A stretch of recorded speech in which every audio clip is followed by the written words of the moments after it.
The Seattle Seahawks and the Tampa Bay Buccaneers are both first place in their respective divisions, but the Bucs are doing it with a losing record, while the Seattle Seahawks have been led to a 6-3 start by Geno Smith. You wouldn't have believed me if I told you this 10 weeks ago, but that is the truth we're living today.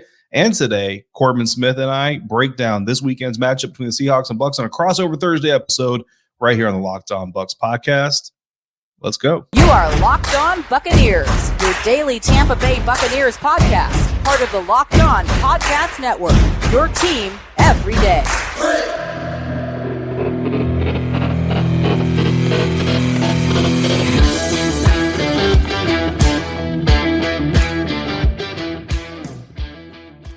What's up, everybody? Welcome to the Locked On Bucs and the Locked On Seahawks podcast, part of the Locked On Podcast Network, your team every day. We are your daily podcast covering the Tampa Bay Buccaneers and the Seattle Seahawks, free and available on all platforms, including YouTube. And we thank you for making us your first listen or first view of the day. I'm David Harrison of Bucs Game Day, and sitting next to me, if you're watching us, and talking next to me if you're listening to us, is Corbin Smith of All Seahawks.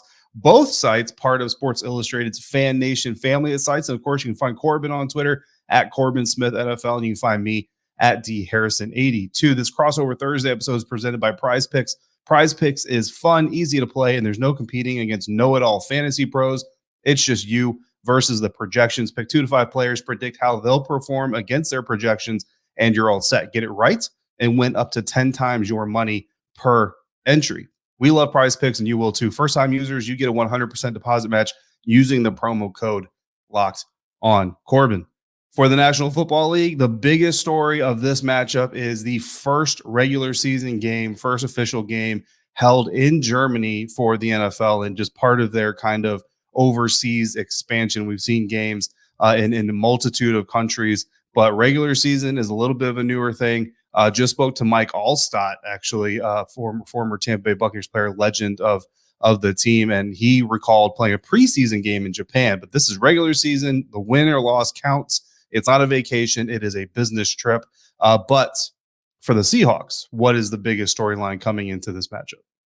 Well, David, it continues to be number 7 under center. Geno Smith just continues week in, week out to play like a top 5 quarterback. And at this point, I guess it's not as surprising to me because we're 9 games into the season. This is a big enough sample size now that you feel like this is legitimate. This is not fluky. This guy had a ton of talent coming out of West Virginia. He was a second-round pick for a reason. He put up huge numbers at West Virginia, but it just didn't work out with the New York Jets. And really, that's a chronic thing for Jets quarterbacks. Things just don't work out for high draft picks there. Zach Wilson maybe can be the one that bucks that trend, but Geno then spent the last 7 years in quarterback purgatory as a backup for 3 different teams, including for the Seahawks. And now he gets his opportunity, and he has just ran with it. He is the perfect fit for Shane Waldron's offense. He's attacking the middle of the field. He's distributing the football to his bevy of receivers and tight ends. I'm going to mention the tight ends a lot because I don't know that there's a better trio of tight ends in the NFL right now than what the Seahawks are putting out there on Sundays with Will Dissly, Noah Fant, and Colby Parkinson. But Geno Smith has been what has made this offense hum with his efficiency, completing over 73% of his passes and distributing it to everybody. DK Metcalf and Tyler Lockett might not have the gaudiest numbers of their career, but they're being really efficient. They're getting the ball to their tight ends, their secondary receivers, their running backs are getting involved. And that has made this a highly efficient, potent machine. And that's the big reason why, along with an improved defense over the last 4 weeks, they're 6-3 and in the driver's seat in the NFC West. Yeah, absolutely, man. I mean, look, a lot of people, right? We've all heard it probably by now. A lot of people wrote him off, but he didn't write back, and he's still not writing back, although he does like to write back some media members when he thinks that they're saying some not so nice things about him. He's not alone. He's not the only guy out there doing it, but Geno, Corbin saying nice things, so maybe write back to him and say you appreciate the nice things, because look, they're factual and they're true. And whether anybody saw it coming or not, Geno is out there putting on a show and giving hope to backup quarterbacks everywhere that look, your time can come. Just keep going. For the Buccaneers offense, they're hoping that their time is coming as well. And granted, Tom Brady has had several years of it being his time, but this season the Buccaneers offense just cannot get it together, and that's the biggest story I think for the Tampa Bay Buccaneers coming into this matchup is whether or not we saw this offense wake up at the end of that Rams game. So the Bucs scored just 6 points on their first 10 possessions against the Los Angeles Rams last weekend, scored 10 in the final 3 to come back and get a last second win, a 9 seconds left on the clock victory over the Rams. And they had so obviously 10 points, touchdown, and a field goal. And they had the ball in goal to go on the drive that they did not score points. So their last 3 drives all ended up in scoring position after scoring just 6 points in their first 10. So what changed in those last 3 drives? Well, the offense went more up tempo. And as everybody has kind of already pointed out, it looked like Tom Brady was directing the play calling a little bit more than maybe offensive coordinator Byron Leftwich was. Now, listen, if you know about the way the NFL operates, you know that even in no huddle during certain parts of the play clock, the offense coordinator and quarterback can be in conversation. So while Tom is out there running things and calling plays as it appears on camera, Byron may be in his earpiece, and I can't imagine Byron Leftwich just standing there observing Tom Brady like a paid ticket holder. So I'm going to give a little bit of credit to Byron, but it sure looked like that more up-tempo offense is really what got them going towards the end of that game. So now everybody's wondering, is that going to be the version of the Bucs offense that the Seahawks see, is a more up-tempo kind of playing off the hip, Tom Brady kind of sensing things as he goes through and calling them as he sees fit? Because if they do, that's not something the Seahawks are going to have a lot of tape on to get ready for. But the flip side of that, Corbin, the Rams were also playing pretty soft, right? Which teams have with the lead typically tend to do towards the later part of the game because they're trying to keep everything in front of them, keep the clock running, maybe see if they can't get that clock to expire before the opponent gets enough points to win the game. Didn't work out for the Rams, but to me, that's the biggest question is are we going to see the traditional Buccaneers offense that really hasn't done a whole lot leading up to that point, or are we going to see the more up-tempo last 3 series of the game against Los Angeles Bucs offense that we saw just last week? Yeah, and that's really interesting that you mentioned that because the Seahawks, 2 of their past 4 games have been against the Cardinals, who the main thing they try to do offensively is run up-tempo. Now, granted, they have been terrible at it this year.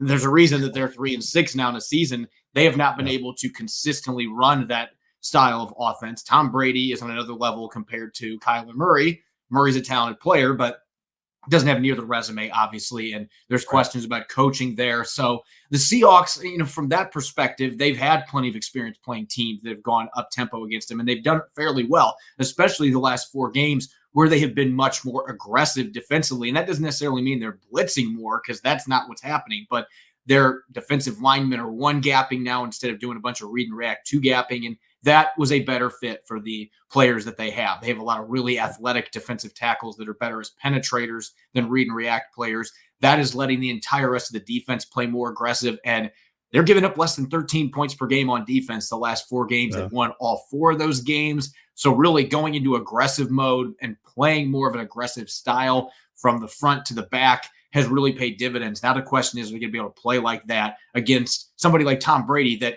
obviously has seen everything in his long, illustrious NFL career?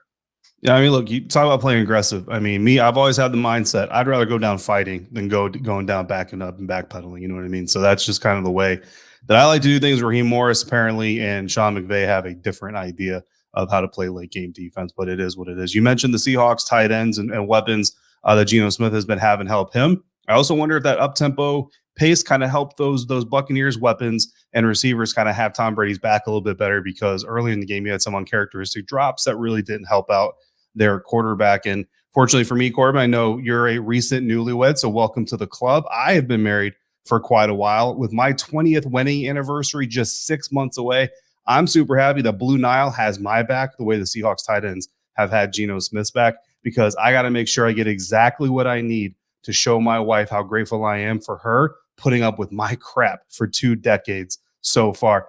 NFL teams these days, Corbin can barely commit to a crappy head coach situation for 2 years, but my wife is holding on to this thing harder than Dan Snyder clutching onto his owner's club ID card. More on that coming Thursday. Keep your eyes out for that.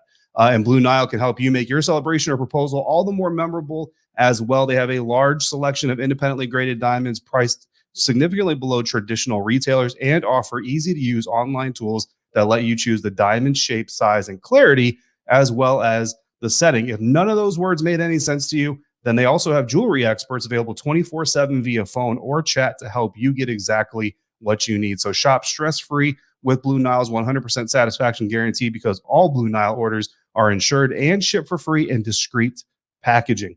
Make your moment sparkle with Blue Nile. Go to BlueNile.com. Use the code Locked On to save $50 on your purchase of $500 or more. That's BLUENILE.com. Code Locked On to save $50 on your purchase of $500 or more. BlueNile.com. Code Locked On. All right, guys, time to get into the key matchups as the Seahawks travel to play the Tampa Bay Buccaneers, who travel to host them in Munich, Germany, a historic event for the National Football League. We're going to continue to share our intel for that upcoming contest. Also, make sure while we're doing that, you're also checking out Locked On Sports Today. Go beyond the scoreboard, behind the scenes with local experts and insight only Locked On can provide. Available on this app, YouTube, or wherever you get your podcast. Corbin, for the Seattle Seahawks, you mentioned those tight ends. Is this where they come back up? Is that the key matchup? Is those tight ends versus Buccaneers defense, or do you have something else in mind for Geno and Seattle?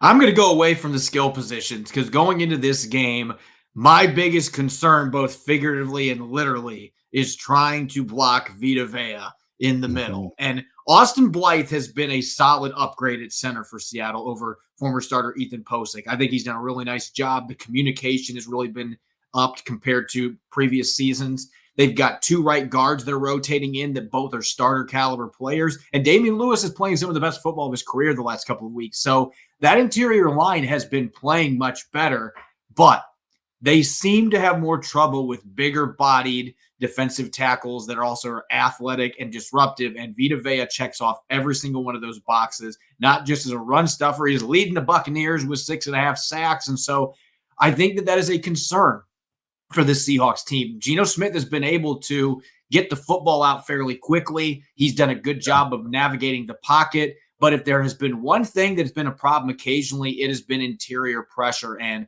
when you're dealing with a player like Vita Vea in the middle who can be a game wrecker by himself, that is certainly concerning. It doesn't matter if you've got DK Metcalf, Tyler Lockett, and the trio of tight ends. I would think that those tight ends would come in handy more if you're trying to get rid of the football quicker. And they're probably going to have to do that because of Vita Vea in the middle. Him going against Austin Blythe or against those guards, he's going to have some advantages there, even as well as Seattle's playing in the interior. So they can't let Vita Vea take over this football game. And obviously the Buccaneers have a few other guys in the middle that can get the job done. But he is the one that the Seahawks absolutely cannot they can't let him destroy their game plan. And if the front line is not able to keep him out of the backfield, to let Ken Walker III do his thing at running back, to give Geno Smith time to throw the football, then they're going to have a tough time keeping the traction they've had most of the season. They've been a pretty potent offense most of the year, but that would be the way to ground this offense if the interior pressure proves to be too much and they aren't able to do anything passing or running the football. Yeah, Vita Vea has definitely come on this season. There was actually a point in the season where people were a little disappointed in him. And coming into the year, the Bucs had kind of said they need to get a better organic pass rush from their down linemen and not rely on the blitzes and the outside linebackers coming off the edge as much as they had in the past. And Vita was obviously expected to be a pretty big part of that, but didn't happen quite as much as they wanted to early on. But yeah, lately he has certainly been impactful, and especially against the Los Angeles Rams. And then you talk about the other pass rushers, the trickle-down effect, Joe Tryon and Shoyinka getting better matchups as teams kind of overcommit to stop Vita. So even with Shaquille Barrett out, obviously that Bucs pass rush is not going to be as potent, but still proving to be as effective as they need to be, as has the whole Buccaneers defense. And honestly, Corbin, this is going to make some people unhappy because that's my key matchup is the Bucs defense versus the Seahawks offense.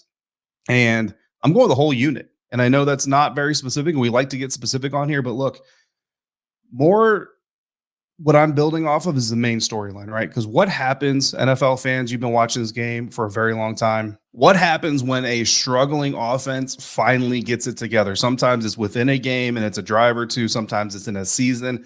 When the offense finally gets clicking, guys, what happens? The defense falls apart, right? And the Tampa Bay Buccaneers and the Buccaneers fans out there have already seen this happen this year.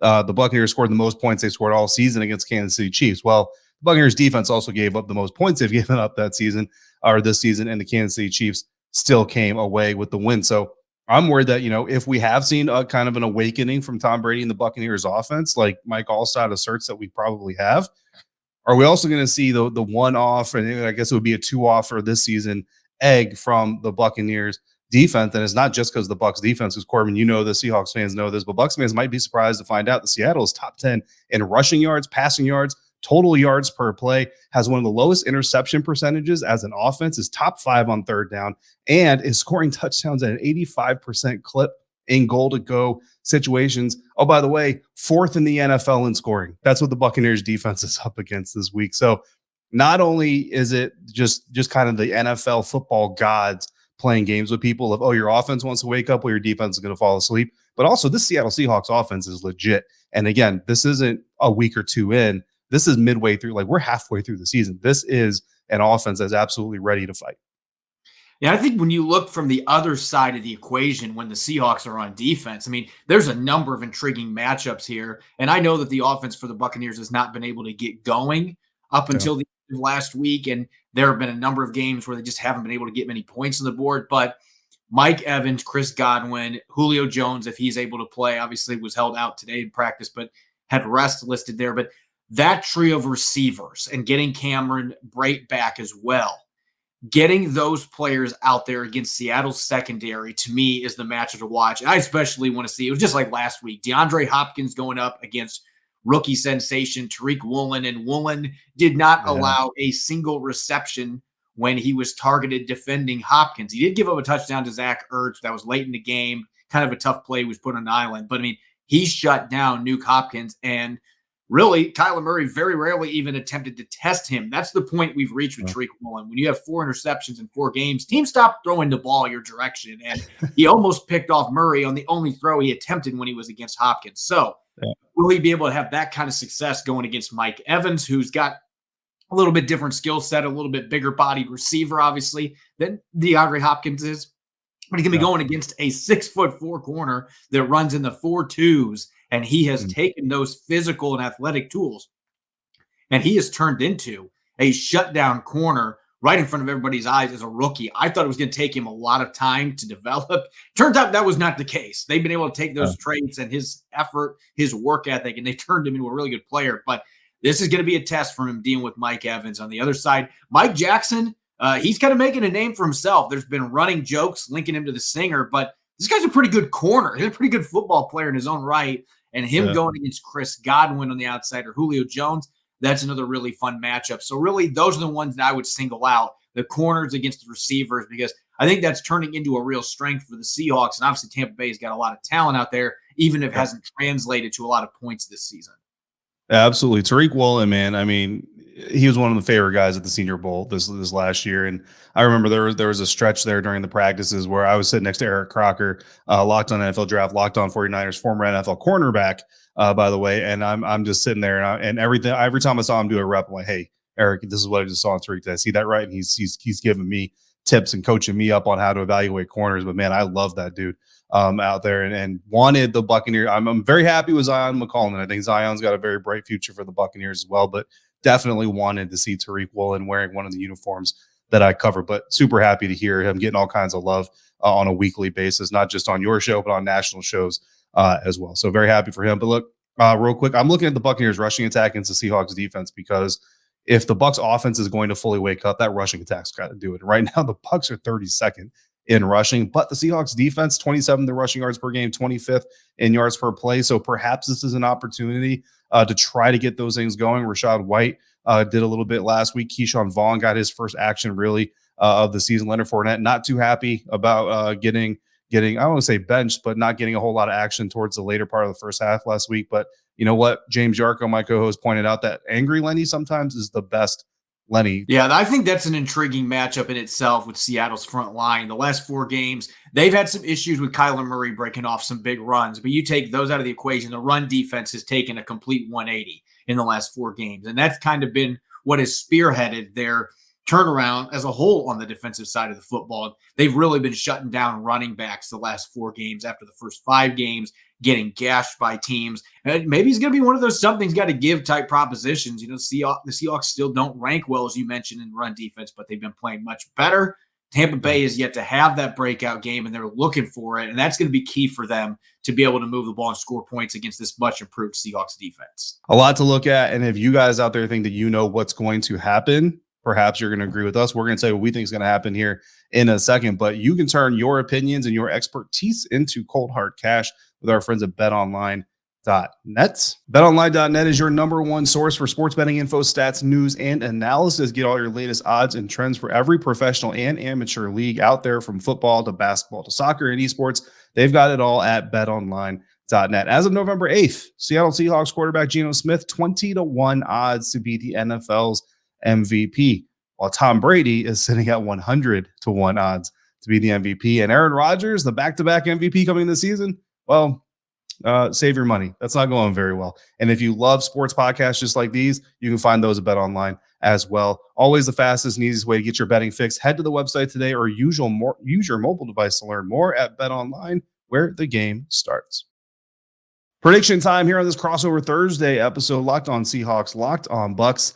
Seahawks at Buccaneers. It's in Munich, Germany, but it's still a home game for the Buccaneers officially. Seattle Seahawks 6-3, Tampa Bay Buccaneers 4-5, a matchup of first place teams, each of them leading their divisions, one division a little bit better than the others. Corbin, the Seahawks have scored nearly 80 points more this season than the Buccaneers have. Wow. But they've also surrendered about 60 points more. But I think that's going to kind of happen when you're scoring as much. Still, the Buccaneers are favored by 3 points. How do you see this thing going down? What do you think about that line? Maybe I'm going to get snake bitten here because Tom Brady is the quarterback on the other side, but I'm not sure what they are basing that line off of. I think the Seahawks should be the favorites, and I would actually go above 3 points in this game because I haven't seen a Tampa Bay offense that has been able to get much going in any capacity. And I can tell you this, if Tom Brady has to drop back and throw 50-plus times in this game with the way the pass rush is getting after quarterbacks the last 4 games for the Seahawks, it could be a very long day for Tom Brady in Munich. And so I'm not going to give a score prediction at this juncture. I'll be doing that on my Friday show, but I will just say this. If that's the betting line, I would completely go that it's going to be swinging towards the Seahawks on that one, because I just don't see the Buccaneers as a 3-point favorite in this matchup at all, especially with them being 4-5, Seattle 6-3. I think one team has been much better on both sides of the ball than the other one. We know that things can be different any given Sunday, though. So obviously the Buccaneers have championship pedigree and they could bring it. I would just think that this betting line to me is a little bit of a head scratcher given where both teams are trending right now. Yeah, I'm not gonna lie. When I looked it up for this episode, I was a little surprised myself to see that the Bucs were favored by 3. Look, the bottom line is the Seahawks have scored 27 or more points in each of their last 3 games. Corbin, you talked about that run that they've made, and they've scored 23 or more in 6 of their last 9. The Bucs have scored 23 or more points once all year, and they lost that game. Seems to me the Seahawks should be 3-point favorites. You said maybe even more. I'm going to make my score prediction here. James Yarcho will be making his on our Friday episode.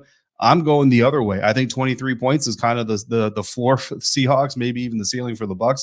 I got the Seahawks going 23, and because I feel like the Seahawks should probably be the 3-point favorites here instead of the Bucs, I got the Bucs going 20. So 23-20, Buccaneers lose this one. That is my prediction. Not going to make my listeners and viewers happy, but hopefully they like me because I'm always honest with them. So Corbin, looking at this game, I think the Buccaneers offense has got to be the main storyline for Tampa Bay.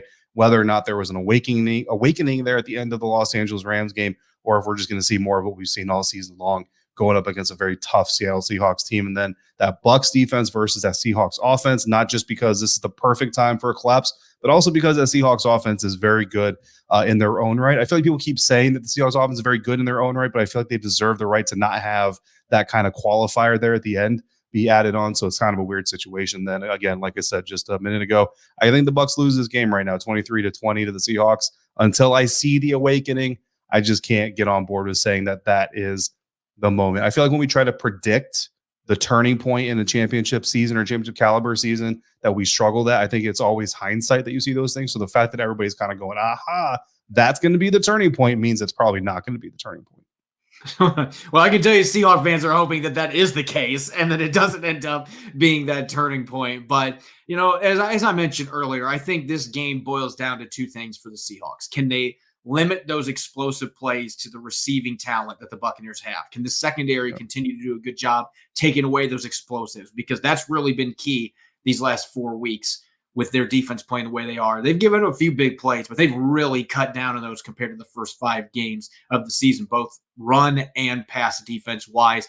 And on offense, I really look at Vita Vea as the key here for the Buccaneers on defense, because he is that guy that can single-handedly disrupt a run and passing game with his ability to get into the backfield. The Seahawks have to find a way to neutralize him, whether that means they're mixing in some double teams, they're keeping running backs in the backfield to step up and just try to help chip on him. I don't know what the Seahawks are thinking, but that needs to be priority number one. I feel like if they can contain him to an extent, that this is a Bucs defense that they can run the football on. It doesn't feel like past Buck defenses from the last 2 years where they were so dominant defending the run, and they didn't have to deal with very many backs running the ball the way that Ken Walker III is right now. And so it really boils down to that interior offensive line for the Seahawks. Can they at least stalemate the line of scrimmage most of the game? If they're able to do that with the weapons they've got, you got to believe they're going to be able to put some points on the board as they have all season.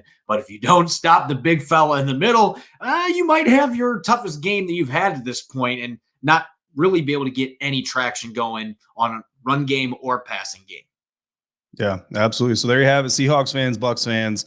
There's our crossover enemy intel type of episode for you. So as always, thank you for making the Locked On Bucs and Locked On Seahawks podcast your first choice every single day. For your second listen, again, make sure you check out Locked On Sports Today, from the games that matter and the biggest storylines in sports. Go beyond the scoreboard, behind the scenes with local experts with insight and that only Locked On can provide. Locked On Sports Today available here on this app, YouTube, or wherever you get your podcast. We're going to be back in. Corbin's going to be making his score prediction tomorrow, so make sure you come back and find that. Bucs fans, make sure you check that out and leave him all the hate mail you can. As much hate mail as you're going to give me for picking the Seahawks, go give him just as much, as I'm pretty sure he's picking the Seahawks too. For Corbin Smith, I'm David Harrison. Until we speak again, make sure you're checking out everything we're writing at Bucs Game Day and all Seahawks. Like, follow, and subscribe on YouTube or your podcast catcher of choice of the Locked On Seahawks and the Locked On Bucs podcast.